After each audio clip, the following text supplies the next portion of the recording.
णमो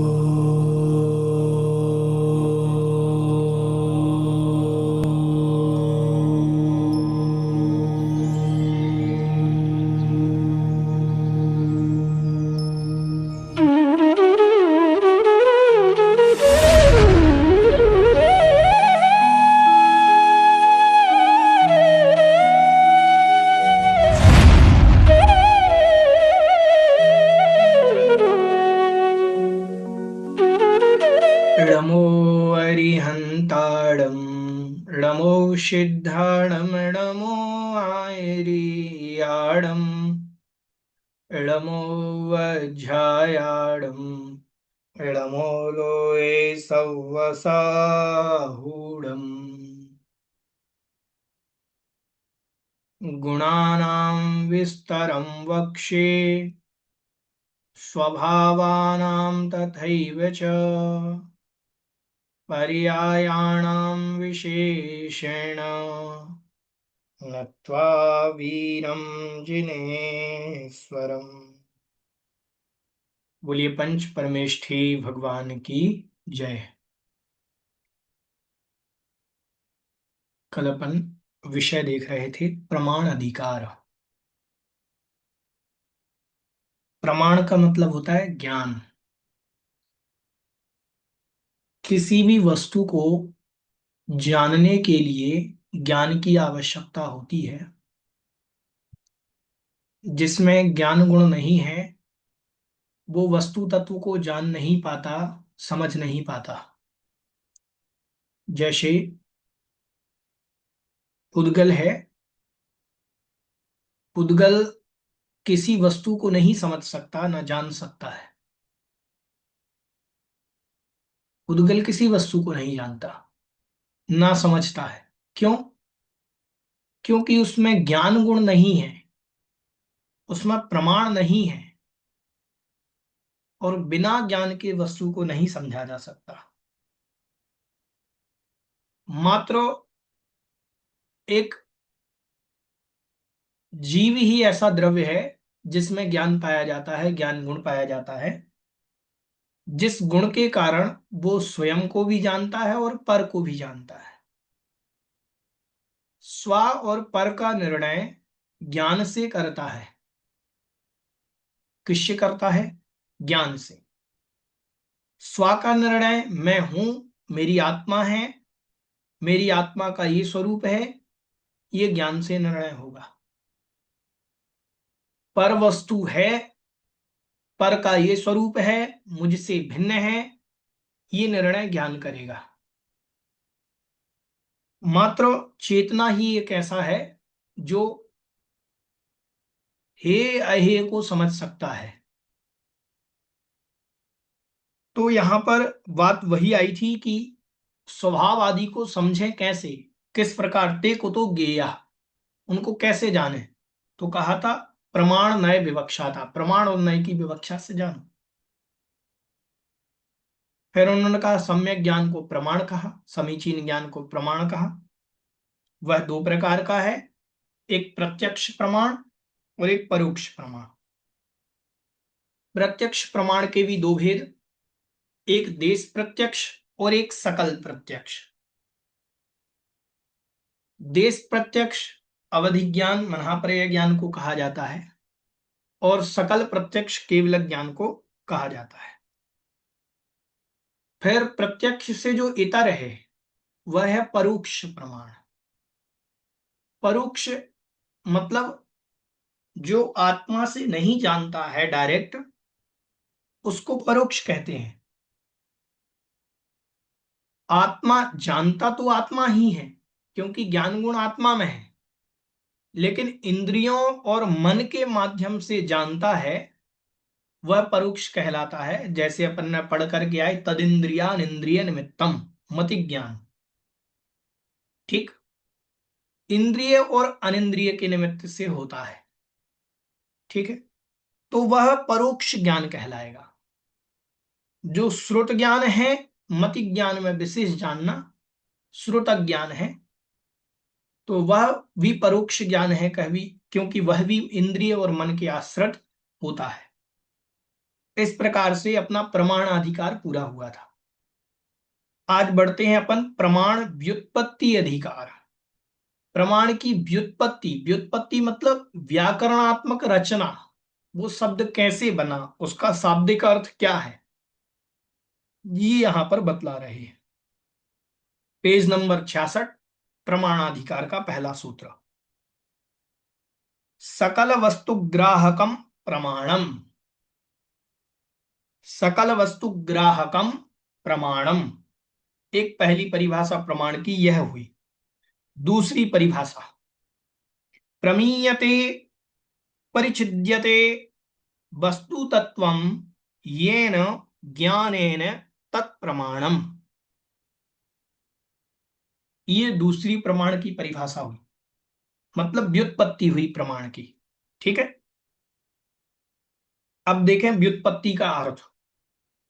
सकल वस्तु ग्राहकम, सकल मतलब सभी, जीव अजीव सभी, चराचर सभी, सभी द्रव्य, सभी तत्व, सभी पदार्थ। तो सकल वस्तु, समस्त वस्तुओं के ग्राहकम मतलब ग्रहण करने वाले को प्रमाणम मतलब प्रमाण कहते हैं। तो सभी वस्तुओं को ग्रहण करने की जिसमें सामर्थ्य है वह ज्ञान प्रमाण कहलाता है।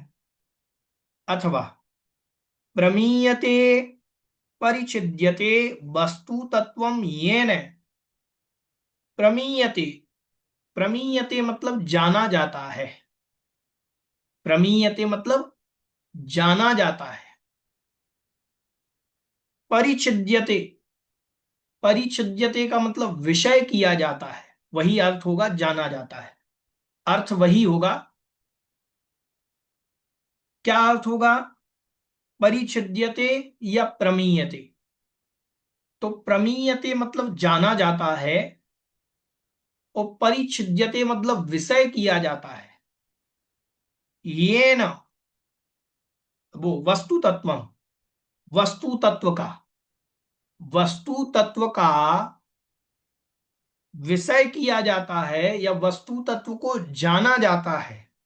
ये न, ये न मतलब जिसके द्वारा, जिसके द्वारा वस्तु तत्व को विषय किया जाता है या जाना जाता है। अब किसके द्वारा विषय किया जाता है और जाना जाता है, तो कह रहे हैं ज्ञानेने, ज्ञान के द्वारा। उल्टा लगाइए, ज्ञानेने, ज्ञान के द्वारा। येन मतलब जिस ज्ञान के द्वारा वस्तु तत्वम, वस्तु तत्व को परिच्छिद्यते विषय किया जाता है या प्रमीयते जाना जाता है, उसको तत् मतलब वह, प्रमाणम वह प्रमाण कहलाता है। समझ में आया? प्रमाण क्या है? जिसके द्वारा वस्तु तत्व के स्वरूप को विषय किया जाता है या जाना जाता है, ऐसे उस ज्ञान को प्रमाण कहते हैं। तत्प्रमाणम वह प्रमाण कहलाता है। ठीक है, समझ में आया? अब आपको प्रश्न आ जाए कि प्रमाण की परिभाषा लिखो, तो क्या लिखेंगे? एक ऊपर दी थी सम्यक ज्ञानम प्रमाणम, क्या इतना ही लिख देंगे समीचीन ज्ञान प्रमाण है? नहीं, ये भी लिख देना समीचीन ज्ञान प्रमाण है, साथ में ये भाषा भी लिखना दोनों, कि सकल वस्तु को ग्रहण करने वाला ज्ञान प्रमाण कहलाता है, तथा जो जिसके द्वारा वस्तु तत्व को जाना जाता है या विषय किया जाता है, उस ज्ञान को प्रमाण कहते हैं। ये परिभाषा आपकी प्रमाण में बिल्कुल सटीक बैठेगी, आपको एक भी नंबर नहीं कटेगा। ठीक है, मतलब तीनों चीज ऐड करके लिखना वहां। समझ में आ गया? ठीक है, क्योंकि वो प्रमाण शब्द की व्युत्पत्ति भी आ गई, और किसको प्रमाण कहते हैं, वो सम्यक ज्ञान को प्रमाण कहते हैं, ऐसा अर्थ भी हो गया। ठीक है, तो ये तो व्युत्पत्ति, व्युत्पत्ति का मतलब शाब्दिक अर्थ क्या है प्रमाण का, तो उन्होंने कह दिया कि जिसके द्वारा प्रमीयते अनेने इति प्रमाणम, जिसके द्वारा जाना जाता है वह प्रमाण कहलाता है। ठीक है, स्पष्ट हुआ? भैया अर्थ, जी, तो ग्रहण करने से भी जानना ले सकते हैं, सकल वस्तु को जानने वाला। हाँ जी, सकल वस्तु को जानने वाला, ग्रहण करने वाला, वही अर्थ है। ठीक है, भैया ये व्युत्पत्ति अधिकार का मतलब क्या होता है? ये दोनों चीजें अलग अलग हर उसमें दिए, जैसे स्वभाव का दिया अधिकार, स्वभाव अधिकार, फिर उसका व्युत्पत्ति अधिकार, तो इन व्युत्पत्ति का दोनों चीज मतलब में अलग अलग शाब्दिक क्या अर्थ। है? व्युत्पत्ति और उसमें जैसे अधिकार में सिर्फ ये बतलाएंगे कि प्रमाण इतने हैं, ये प्रमाण कहलाते हैं, ये सब बतला दिया सामान्य से। प्रमाण व्युत्पत्ति में अब जो प्रमाण बतलाए थे उनके एक एक शब्द की व्युत्पत्ति करेंगे। कि जैसे स्वभाव अधिकार में पहले नाम नाम दे दिए, ये इतने होते हैं, ये उतने होते हैं। अब स्वभाव व्युत्पत्ति अधिकार में उन नाम की जो नाम दिए हैं, अस्ति नास्ति, उनकी भी व्युत्पत्ति करेंगे कि अस्ति क्या है, नास्ति क्या है। उसकी भी जो डेफिनेशन बनाएगा वो व्युत्पत्ति कहलाती है। जो परिभाषा है उसको व्युत्पत्ति कहेंगे। अब परिभाषा देखो, संस्कृत में वैसे व्युत्पत्ति का अर्थ तो होता है व्याकरणात्मक अर्थ, शाब्दिक अर्थ। ये होता है व्युत्पत्ति का अर्थ, कि उसका शाब्दिक अर्थ क्या है। ठीक है, व्युक वो कहलाती व्युत्पत्ति। ठीक है, ये तो पूरा अधिकार से क्या लेना भैया? और उसको व्युत्पत्ति तो हमने ये समझा कि एक शब्द का जो अर्थ है वो हाँ, व्युत्पत्ति हो गई, लेकिन ये पूरा एक चैप्टर सा दे रहे हैं, मीन्स इसका व्युत्पत्ति अधिकार के रूप में।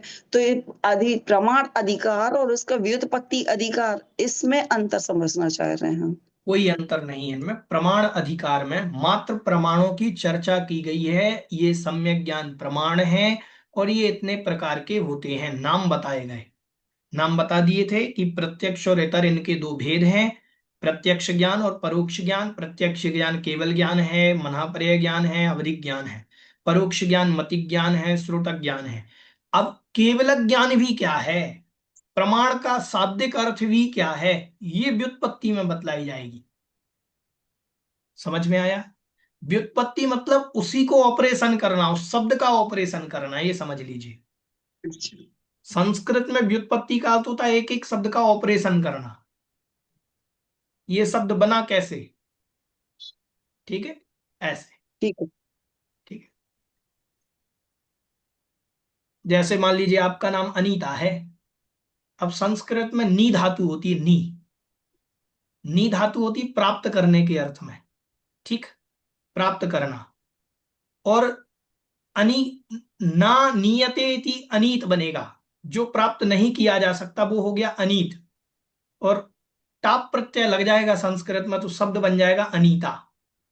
ये इसका शाब्दिक कुल अर्थ मिला है। के, नहीं उसका कुल मिला के अर्थ क्या हुआ भैया? ये तो अर्थ पहली बार ये हो, सुन रहे हैं। ये अर्थ हाँ, ये हो गया, जैसे आपके शब्द का कुछ अर्थ क्या हो सार्थक गया। अर्थ है। कुछ सार्थक अर्थ है सार्थक। जिसको प्राप्त नहीं किया जा सकता, अमूल्य है, वह अच्छा। अनीता हो गया। हाँ, जिसको प्राप्त करने में कठिनाई हो वो अनीता शब्द हो गया।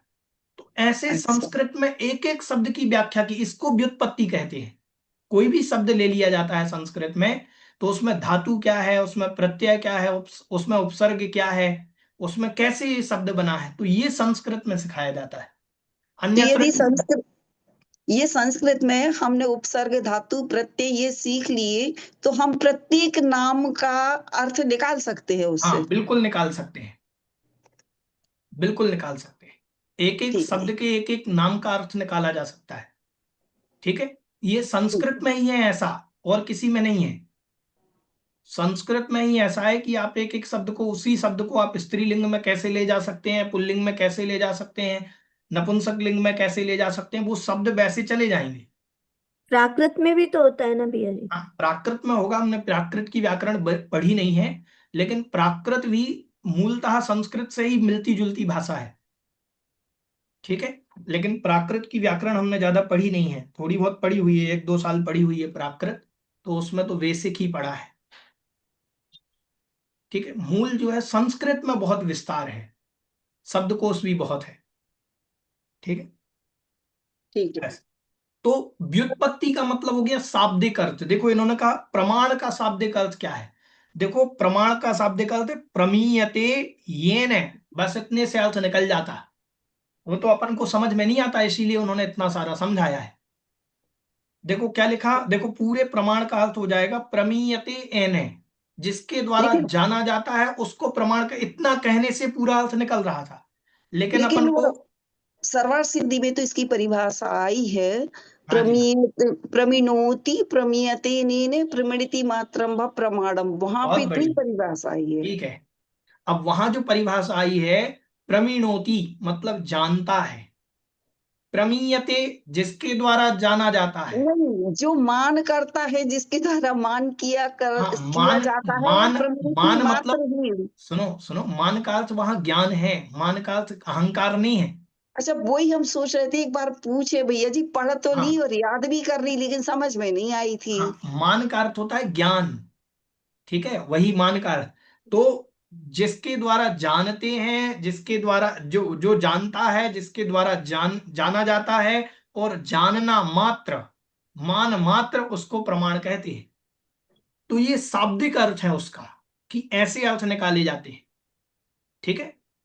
नहीं भैया, अभी एक सेकंड, अभी आपने यदि ये डेफिनेशन बता दी है उसकी, तो अब इस बीच में और सुन लीजिए, क्योंकि ये जानते हैं, जाना जाता है, ये तो ज्ञान की परिभाषा में आया है, व्युत्पत्ति में। जो जानता है, जिसके द्वारा जाना ठीक है, जाता है, या अब जानने समझे, मात्र। हाँ, मान शब्द का अर्थ भी ज्ञान, तो और परिभाषा में तो मान ही लिखा ज्ञान, जाएगा ना, हाँ, प्रमाण की नहीं नहीं, परिभाषा में। देखो, मान शब्द का अर्थ ज्ञान है, ज्ञान शब्द का अर्थ ही मान है। अब एक चीज के लिए दो शब्द कहे जा रहे हैं, ध्यान, अच्छा, एक चीज के लिए ही दो शब्द कहे जा रहे हैं। अब जिसको मान का मतलब ही नहीं पता, तो उसको ज्ञान के द्वारा समझाया जाएगा। जिसको ज्ञान का अच्छा। मतलब नहीं पता, उसको मान के द्वारा समझाया जाएगा। जैसे यहां पर देखो, इन्होंने क्या दिया, प्रमीयते, प्रमीयते मतलब जिसके द्वारा जाना जाता है, और परिच्छिद्यते इसका मतलब भी होता है जाना जाता है। तो प्रमीयते और परिच्छिद्यते दो शब्द क्यों दे दिए? जिसको प्रमीयते समझ में नहीं आया, वो परिच्छिद्यते से अर्थ समझ ले। समझ में आया?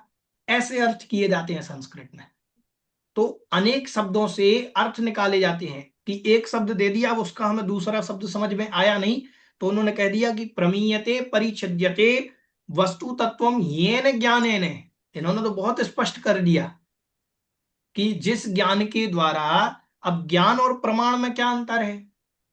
ज्ञान कहें या प्रमाण कहें, दोनों एक चीज है। फिर भी वो कह रहे हैं जिस ज्ञान के द्वारा जाना जाता है उसको प्रमाण कहते हैं। तो ज्ञानम कहें या प्रमाणम कहें, दोनों एक अर्थक वाचक है, ठीक है। ऐसे तो शाब्दिक अर्थ में ही, शब्दों में ही अंतर है, बाकी के अर्थ वही है, ठीक है। समझाने के लिए अनेक शब्दों का प्रयोग किया जाता है। वो उन्हीं अनेक शब्दों में तो एकदम से कंफ्यूज हो जाते हैं कि भैया अर्थ तो बहुत बारीकी सूक्ष्मता से अंतर है, लेकिन वो बार बार शब्द भी अलग अलग दे रहे हैं, और याद करना पड़ रहा है, समझना पड़ना, तो ओवरलोडेड हो रहे हैं। नहीं नहीं, कुछ नहीं है, धीरे धीरे आप समझते जाएंगे, बार बार पढ़ने से स्मरण में बने रहते हैं, ठीक है। ठीक है चलिए, भैया। अब देखें प्रमाणम। तद्वेधा, तद्वेधा वह दो प्रकार का है। सविकल्पेतर भेदात, सविकल्पेतर भेदात, तद्वेधा सविकल्पेतर भेदात। तद्वेधा वह दो प्रकार का है, सविकल्प और इतर। और देखो, अभी ऊपर भी यही सूत्र आया था, तद्वेधा प्रत्यक्षेतर भेदा। अभी हाँ, उन्होंने प्रत्यक्ष और परोक्ष रूप से समझाया था, अब वो सविकल्प और निर्विकल्प रूप से समझाएंगे, उसी को समझाएंगे, ज्ञान को ही। रास्ता अलग है, समझाने का रास्ता अलग है, ठीक है। किसी ने खीर का उदाहरण दे दिया, किसी ने पूड़ी का उदाहरण दे दिया, कहानी वही सुनाई। यदि इतने उदाहरण नहीं देती तो विषय इतना नहीं पड़ता। नहीं, भैया जी, समझने के लिए, भैया समझने जी के कौन लिए। से नंबर का सूत्र है? पेज नंबर 66, हाँ ठीक जी, है, नहीं, सूत्र का सूत्र नंबर। नंबर 178। ठीक है। तद्वेधा वह दो प्रकार का है, सविकल्प विकल्प से सहित, और इतर भेदात, इतर मतलब उससे उल्टा, तो क्या हो जाएगा, निर्विकल्प। सविकल्प और निर्विकल्प के भेद से वह प्रमाण जो है वो दो प्रकार का है, ठीक है। वही अपन ने प्रमाण के अभी दो भेद पढ़े थे, प्रत्यक्ष और परोक्ष। तो प्रत्यक्ष परोक्ष समझा दिया, फिर अब यहां पर सविकल्प और निर्विकल्प रूप से समझा रहे हैं, ठीक है। देखें क्या तो कह रहे भैया हैं। जी ये चारों ही लिखने पड़ेंगे, वो हाँ भी जी, देना पड़ेगा? हाँ जी, लिखने पड़ेंगे। अब एक देखें। सेकंड भैया जी, एक सेकंड, ये पूछना था, जैसे उन्हें प्रमाणाधिकार का सार पूछा, और तो उसमें ये दोनों ऊपर नीचे के व्युत्पत्ति अधिकार का भी ऐड करना पड़ेगा, या अगर प्रमाण व्युत्पत्ति अधिकार का अधिकार का पूछा तो पूछ? सिर्फ हाँ, प्रमाण अधिकार लिखना पड़ेगा। और प्रमाण व्युत्पत्ति अधिकार का पूछा तो प्रमाण व्युत्पत्ति अधिकार लिखना पड़ेगा, और मात्र प्रमाण का पूछा तो दोनों लिखने पड़ेंगे। अच्छा, ये अंतर आएगा। ठीक है, हाँ जी। ठीक है भैया। कह रहे हैं सविकल्पम मानसम तच्चतुर्विधम मतिश्रुतावधि मनः पर्याय रूपम। सविकल्पम मानसम तच्चतुर्विधम मतिश्रुतावधि मनः पर्याय रूपम। सविकल्पम मानसम, सविकल्प का अर्थ है मानस, मन से, ठीक है, विचार, इच्छा, ये है हुआ मानस का अर्थ। मानस का अर्थ क्या हुआ? इच्छा, विचार। तो सविकल्पम मानसम, विकल्प से सहित होता है मानस, मानस मतलब सविकल्प, ठीक है, इच्छा सहित। तच्चतुर्विधम, वह जो सविकल्प प्रमाण है वह इच्छा से युक्त है, और तच्चतुर्विधम वह 4 प्रकार का है। कितने प्रकार का है? 4 प्रकार का है। मति, श्रुत, अवधि, मनहापर्यय और केवल ज्ञान, वो मनहापर्यय रूपम, ठीक है। तो ये 4 प्रकार का मति ज्ञान, श्रुत ज्ञान, अवधि ज्ञान और मनहापर्यय ज्ञान, इनमें विचार करना पड़ता है, इनमें सोचना पड़ता है। अब कैसे लगाया? जैसे अवधि ज्ञान जो है आत्मा में है, लेकिन जब हम उपयोग ले जाएंगे तो अवधि ज्ञान काम करेगा। मनहापर्यय ज्ञान आत्मा में है, लेकिन जब हम उपयोग ले जाएंगे तो काम करेगा। और मान लो केवल ज्ञान आत्मा में है तो उपयोग ले जाना पड़ेगा? नहीं ले जाना पड़ेगा, वो निर्विकल्प है। समझ में आया? मति ज्ञान, श्रुत ज्ञान, अवधि ज्ञान, मनहापर्यय ज्ञान विचार से, इच्छा से युक्त होते हैं, उनमें इच्छा करनी पड़ती है। अब मैं अवधि ज्ञान से जानता हूं, ऐसी इच्छा करनी पड़ेगी। अरे तू है ना दिन में चाय पीती हो तो बना के पी ले। और मनहापर्यय ज्ञान जो है, मनहापर्यय ज्ञान जो है वह भी इच्छा से, विकल्प से सहित होता है। समझ में आया? ठीक है भैया जी, हाँ जी। श्रुत ज्ञान, अवधि ज्ञान और मनःपर्यय ज्ञान विचार और इच्छा से सहित होते हैं, ये तो समझ में आ गया। लेकिन हाँ जो जी। मति ज्ञान है वो तो नेचुरली हो जाता है, मतलब वो तो कई बार इच्छा नहीं भी होती तब भी जानने में आ जाती है चीज।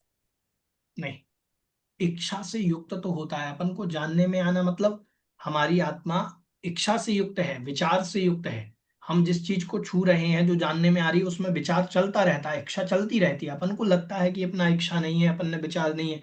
ठंडे गर्म का अनुभव भी जो हो रहा है अपन को, हो तो रहा है। हम्म। आंख खुली है और आंख खुली होने पर भी नहीं देखा किसी को, एकाग्रता क्योंकि नहीं थी, उपयोग नहीं उपयोग था। नहीं था वहां। हम्म। होता है हम्म। ऐसा। आंख हम्म। खुली थी, छह उपसम था, फिर भी नहीं दिखा व्यक्ति। क्यों नहीं दिखा? हम्म। क्योंकि उपयोग नहीं था। उपयोग नहीं था वहां।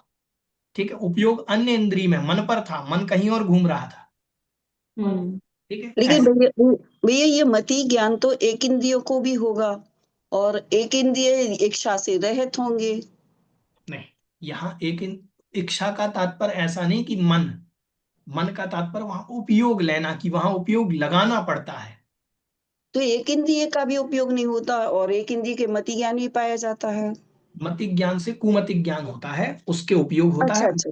रहित किसी कोई भी जीव नहीं होता। ठीक है भैया। ठीक है, उपयोग से ठीक। रहित कोई भी जीव नहीं होता। भैया जी, ईहा मति ज्ञान तो सब जगह होगा ना, ईहा मति ज्ञान तो वैसे ही होगा। देखो, किसको कौन सा मति ज्ञान हो रहा है ये पता नहीं। अवग्रह होकर के भी छूट जाता है। फिर अवग्रह में विशेष जाना तो यह हुआ, फिर अवाय हुआ, फिर धारणा हुई। तो वो तो जानने के ऊपर है। ठीक है, समझ में आया? जी ऐसा। जी। ये चारों चीजें भैया मना, सॉरी, इन पे जो आवरण होता है उस मति ज्ञान के आवरण, मति ज्ञानावरण कर्म के उदय से ये चारों चीजें होती हैं, अवग्रही या अवाय धारणा। हाँ, मति ज्ञानावरण की वजह से नहीं, मति ज्ञानावरण के क्षय उपशम से। ठीक है, हाँ क्षय जी। उपशम से होती है ना, उदय नहीं होता है इनका, क्षय उपशम होता है।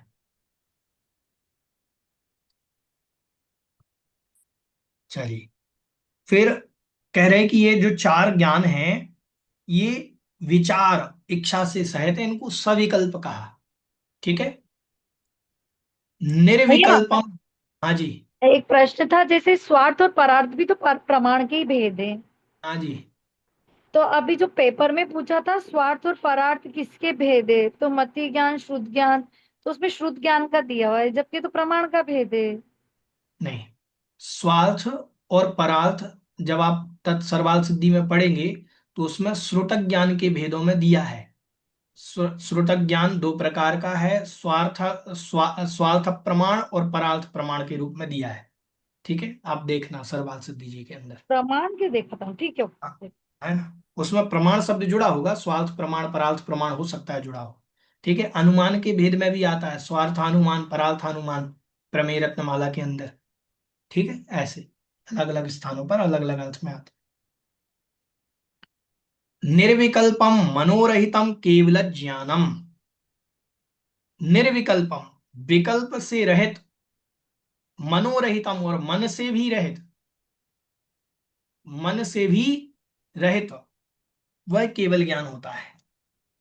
देखिए, जब अवधि ज्ञान होता है तो अवधि ज्ञान भी किसी ना किसी चीज की सहायता लेता है। जैसे मनुष्यों में अंग आदि की सहायता लेता है, देवताओं में नहीं होता ऐसा। जैसे मान लीजिए यहां पर शुभ चिन्ह बने हुए हैं बॉडी में, तो उस किसी चिन्ह के माध्यम से जानता है, वह अवधि ज्ञान उपयोग में आता है। छह उपसव पूरी आत्मा में होता है, आत्मा से जानता है, जानता अंग से नहीं है, लेकिन जो अंग है उस अंग पर स्थित प्रदेशों के माध्यम से कार्य करता है। समझ में आया? चिन्हों के माध्यम से। ये चिन्ह किसको देखने में आता होगा भैया? चिन्ह बने होते हैं, कुछ चिन्ह स्पष्ट दिखते हैं, कुछ नहीं दिखते हैं। जैसे तीर्थंकरों के श्रीवत्स आदि के चिन्ह जो हैं, कुछ चिन्ह स्पष्ट दिखते हैं, कुछ नहीं दिखते हैं। ठीक है, कल हमने पढ़ा था भैया, इसी में आया था, दो जगह दो चिन्हों का व्याख्यान आया था। तब हमें ये समझ में नहीं आया था कि अवधि ज्ञान जिसको होता है, तो जैसे होता तो मनुष्यों में भी है, त्रियंचों में भी है, लेकिन उसमें ये चिन्ह विशेष का निर्णय किसको, देखने वाले को देखता है या जिसको होता है उसी को समझ में आता होगा? क्या देखो, व्यवस्था रहती है? कुछ कुछ चिन्ह दिखते हैं, कुछ नहीं दिखते हैं। अब जो दिखते हैं वो तो हमें भी दिखते हैं, दूसरे को भी दिखते हैं। कुछ चिन्ह नहीं दिखते हैं। जैसे पद्म पुराण जी के अंदर जब रामचंद्र जी के जन्म का वर्णन आता है, तो उसमें देखो कि एक बालक पैदा हुआ, उस बालक के हृदय में श्रीवत्स का चिन्ह है, तो वो दिख रहा है। ठीक है, ऐसा चिन्ह उनके बना हुआ था श्रीवत्स का, रामचंद्र जी के, तो वो स्पष्ट दिख रहा है। तो जो महापुरुष होते हैं उनके ऐसे चिन्ह बने होते हैं, तो कुछ चिन्ह दिखते हैं, कुछ नहीं दिखते। ठीक है, 900 व्यंजन होते हैं, 900। तो उन व्यंजनों में कुछ दिखते हैं, कुछ नहीं दिखते। व्यंजन मतलब चिन्ह। ठीक है, जैसे अपन ने कहा भगवान के दाहिने पैर के अंगूठे में जो चिन्ह दिख जाए, दाहिने पैर के अंगूठे में चिन्ह बना होता है तब तो दिखता है ना। ठीक है, जैसे अपन को तिल हो जाते ना, तिल है, मसे हैं, ऐसे बने होते हैं, ऐसे वो चिन्ह होते हैं। ठीक है, अब उनका कितना प्रमाण रहता है वो मुझे याद नहीं कि कितने बड़े होते, छोटे होते, क्या होते, लेकिन चिन्ह होते हैं बॉडी में। ठीक है, कुछ दिखते हैं, कुछ नहीं दिखते हैं। फिर मन रहितम, अथवा वो मन रहित अथवा विचार रहित जो है, निर्विकल्पम केवल ज्ञानम, वह केवल ज्ञान है, वह निर्विकल्प है, कोई विकल्प नहीं है। मनहा पर यह ज्ञान होता आत्मा से है, लेकिन होता ईहामति ज्ञान पूर्वक है। मनहा पर यह ज्ञान ईहामति ज्ञान पूर्वक होता है। किसी को विशेष जानने की पहले इच्छा जागृत होगी, और जागृत होने के बाद वो आत्मा से जानेगा। फिर मन से नहीं जान रहा है, जान तो आत्मा से ही रहा है, लेकिन पहले मन में इच्छा जागृत होगी यह मति ज्ञान की।